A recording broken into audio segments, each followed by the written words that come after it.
Join us as we dive deep into collection storage and bring to light amazing and quirky pieces of Stearns County history, each with a unique story to tell.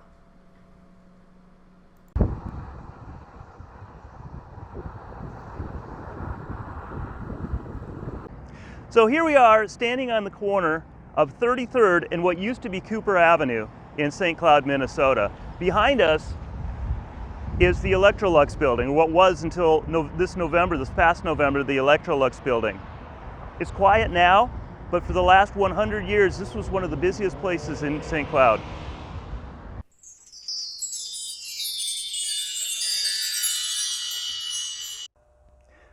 The factory on 33rd and Cooper has been the hub of manufacturing in St. Cloud since 1917.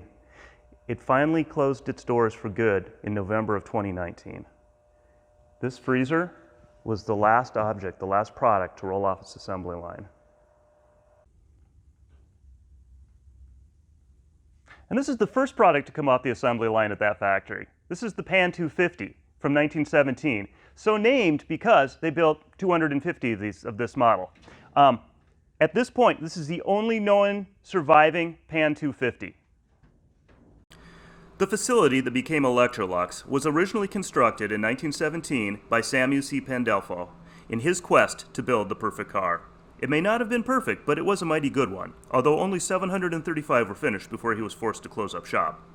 Beginning in 1923, auto parts became the product du jour, manufactured by the Mutual Parts Company, followed by Diamond Motor Parts, and finally Aluminum Industries Incorporated. In 1936, the property was purchased by the Hilger Company.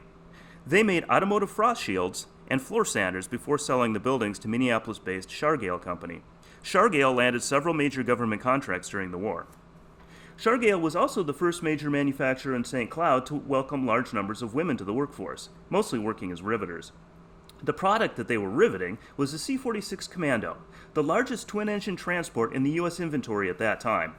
According to the St. Cloud Times, August 22, 1944, playing a vital role in the behind-the-scenes partnerships that are winning this war, Giant Curtiss C-46 Commando transport planes helped pave the way for the shattering assaults on the Japanese homeland. Helping Curtiss-Wright produce more and more of these huge transports is the Shargale Manufacturing Company of St. Cloud, which is turning out fuselage sections and elevators for the C-46 Commandos. The big C-46 workhorses of Uncle Sam's far-flung military supply lines of the air carried everything from bombs and ammunition to white mice.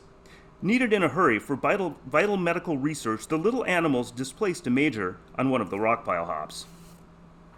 Most C-46s served in the Pacific and the China-Burma-India theaters, but some served elsewhere. My grandfather, Herb Mera, flew C-46s out of North Africa in World War II, no doubt some of which were built in St. Cloud.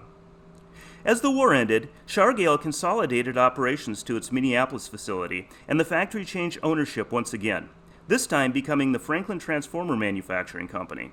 Franklin soon built the first of countless freezers and refrigerators that would roll off the end of the assembly lines over the next 74 years. Franklin became a major appliance maker, and by the time they became Electrolux in 1986, were building 5,000 freezers a day. Alas, 'twas not to last. Just as Shargale consolidated their operations at the close of World War II, so too did Electrolux decide to pool their resources in South Carolina. At this point, however, there was no one waiting in the wings to move into the buildings and keep the conveyor belts rolling. So the buildings will sit quietly, awaiting their fate, with only the ghosts of the memories of thousands of workers skittering about like dried leaves on a windy fall day. So Eric, can you tell us a little bit about the freezer itself? Certainly. This freezer, as I mentioned before, was the very last product to come off the Electrolux lines. And we had talked to the management of Electrolux. We've been in communication with them for months, and they arranged to have everyone working at the factory sign this piece.